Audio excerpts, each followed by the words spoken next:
Hello everyone, welcome to all of you. In our last lecture, we studied the inflorescence, its types, and flower with its various floral parts. In today's lecture, we are going to discuss the different genetic terminologies and the types of insertion of floral leaves. So, these are the various flower terminologies related with the flowers. Out of the first is complete flower.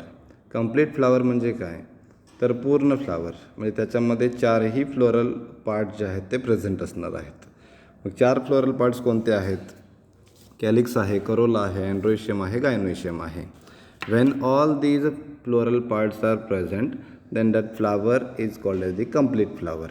आता याच्याबरोबर opposite incomplete flower म्हणजे ज्या चारपैकी कोणताही एक जर absent असेल, if the absence of any one of the floral whorl androecium, gynoecium, calyx, corolla ह्या चारपैकी जर एखादा जरी अब्सेंट असेल तर तो काय असणार आहे? Incomplete flower.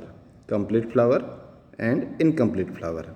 Then perfect or hermaphrodite flower.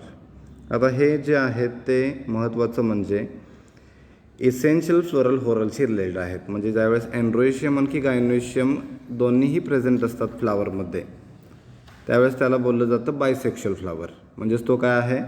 Perfect or hermaphrodite flower. इथे कॅलिक्स, करोलाचा काही संबंध नाही. इसेन्शियल फ्लोरल होरलमध्ये अँड्रोशियम आणखी गायनोशियम दोघेही प्रेझेंट असतील तर तो बायसेक्शुअल फ्लावर म्हणजेच परफेक्ट ऑर हर्मॅप्रोडाइट फ्लावर. याच्याबरोबर अपोजिट इम्परफेक्ट ऑर मोनोप्रोडाइट फ्लावर. म्हणजे इथे एकतर अँड्रोशियम असेल किंवा एकतर गायनोशियम असेल. Here the flowers with only one reproductive whorl म्हणजेच युनिसेक्शुअल फ्लावर. बायोसेक्शुअल म्हणजे दोन्हीही सेक्स ऑर्गन असणारा, युनिसेक्शुअल म्हणजे कोणताही एक असणारा. मग तो अँड्रोशियम मेल असेल किंवा गायनोशियम फिमेल असेल त्याला बोललं जातं इम्परफेक्ट ऑर मोनोप्रोडाइट flower. Then about the unisexual flower. आता याच्यामध्ये एकतर मेल किंवा एकतर फिमेल म्हणजे अँड्रोशियम ज्याचा मेंबर आपला स्टॅमेन आहे जो मेल आहे, किंवा गायनोशियम ज्याचा मेंबर आपल्याला त्या ठिकाणी कार्पेल आहे किंवा पिस्टिल आहे म्हणजे फिमेल आहे. दोघांपैकी एक असेल तर तो काय असेल? युनिसेक्शुअल. Then neuter flower. आता या न्यूटर म्हणजे काय आहेत? When the both that it is androecium and gynoecium when both reproductive whorls are absent. मग त्यामध्ये अँड्रोशियम पण नाही, गायनोशियम पण नाही. For example ray florets in the sunflower. सूर्यफुलामध्ये असणारे जे रे फ्लोरेट्स आहेत हे त्याचं एक्झाम्पल आहे. म्हणजे तिथे मेल देखील नसतो, फिमेल देखील नसतो. Then monoecious flower. Monoecious flower म्हणजे काय? Male and female reproductive flowers are born on same plant. म्हणजे इथं थोडक्यात आपण म्हणू शकतो एकाच प्लांटवरती मेल देखील असतो आणखी फिमेल देखील असतो. एक्झाम्पल त्याचं आहे मेज. आता डायोशियस म्हणजे त्याच्या उलटं असणार आहेत. Only one type of unisexual flowers are present. म्हणजे एका प्लांटवरती मेल असतो, दुसऱ्या प्लांटवरती फिमेल असतो. त्याला बोललं जातं dioecious flower. For example date palm. Then pedicellate flower. Flower with stalk. ज्या फ्लावरना स्टॉक असतो म्हणजे ज्याला आपण देठ बोलतो तो पेडिसिलेट. आणि सेसाईल फ्लावर. फ्लावर विदाऊट स्टॉक म्हणजे ज्याला देठ नसणार आहे, त्याला आपल्याला होल्ड करता येणार नाही. So these are the various flower terminologies. Then next discuss the most important part that is the insertion of floral leaves. Insertion of floral leaves म्हणजे काय आहेत?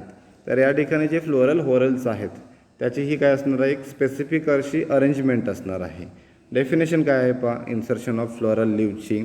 It is the arrangement of rest of the floral whorls with respect to gynoecium on thalamus is called insertion of floral leaves. Rest of the floral whorls म्हणजे gynoecium सोडून calyx आहे, Corolla आहे, androecium आहे. कशाशी related? गायनोशियमशी related. With respect to gynoecium on the thalamus is called as the insertion of floral leaves. आता हा जो पार्ट या ठिकाणी दिसतो हा सोलन हा थॅलॅमसचा पार्ट आहे. The thalamus is with 4 nodes and 3 internodes. इथे पर्टिक्युलर थॅलॅमसला काय असतात? 4 नोड्स असतात आणखी 3 इंटरनोड्स असतात ज्याच्यापासून फ्लोरल होरल जे आहेत ते काय झालेले असतात? अराईज झालेले असतात. मग ते चारही असतील, मग कॅलिक्स असेल, करोल असेल, अँड्रोशियम असेल, गायनोशियम असेल.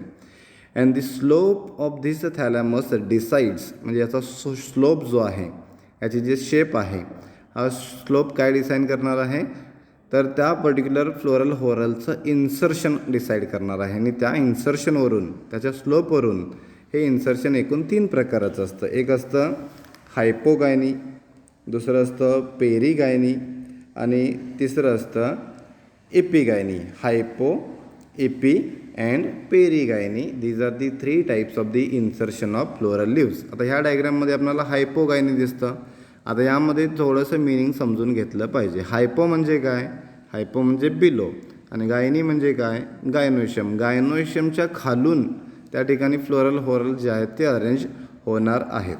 आता यामध्ये आणखी डिटेल्स काय आहेत आपल्याला पाहायचे आहेत.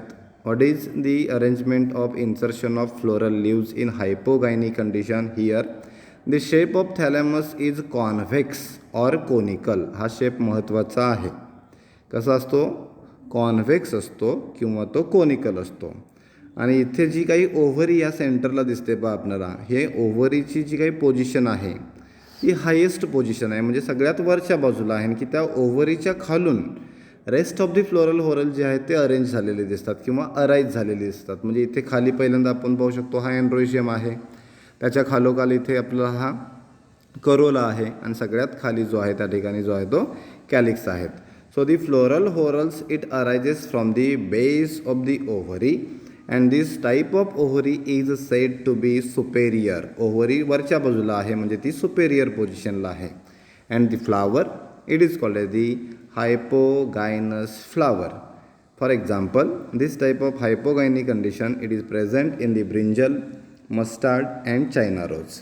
ही हायपोगायनी कंडिशन या ठिकाणी गायनोशियमचा लेटर हा कॅपिटल जी आहे, आणि त्याच्या खाली लाईन मारलेली आहे पहा बेसला, capital G with this line. या प्रकारे गायनोशियम हायपोगायनी किंवा सुपेरियर ओव्हरी जी आहे ती त्या ठिकाणी फ्लोरल फॉर्म्युलामध्ये डेसिग्नेट केली जाते. It is about the first insertion of floral leaves, that is the हायपोगायनी.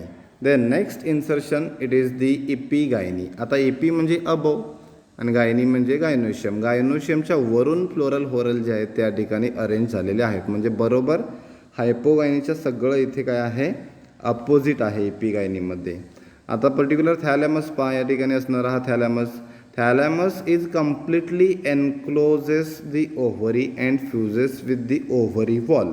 ओव्हरीला पूर्णपणे एन्क्लोज केलेलं आहे त्यानं, आणि ओव्हरी वॉल जी आहे ती त्या ठिकाणी पर्टिक्युलरली त्या ठिकाणी त्याला फ्यूज केलं आहे, म्हणजे कम्प्लिटली ती काय झालेली आहे, थोडक्यात काय म्हणू शकतो आपण त्याला, कव्हर केलेलं आहे. And the floral whorls occupy the superior position. म्हणजे आपण जे हायपोगायनीमध्ये ओव्हरी सुपेरियर पोझिशनला पाहिली वरच्या बाजूला, तसं नाही इथे, ते बरोबर अपोजिट आहे. फ्लोरल होरल सगळे वरच्या बाजूला आहेत आणि इथे ओव्हरी जी आहे ती इन्फेरियर कंडिशनला आहे.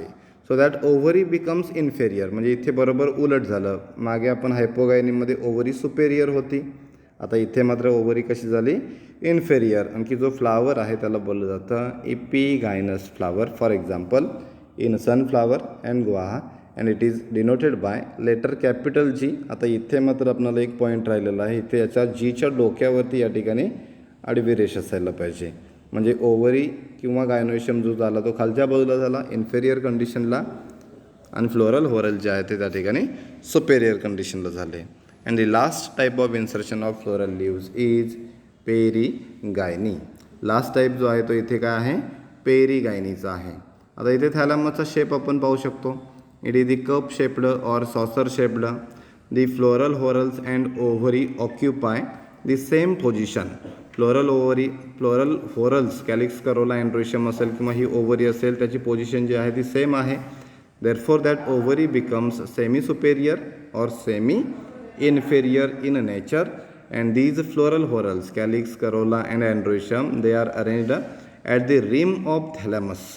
And this flower it is called the perigynous flower. For example they are present in the rose, pea and bean, and it is denoted by capital G dash in floral formula. With this we completed the different flower terminologies and insertion of floral leaves in that hypogyny, epigyny and perigyny. Thank you.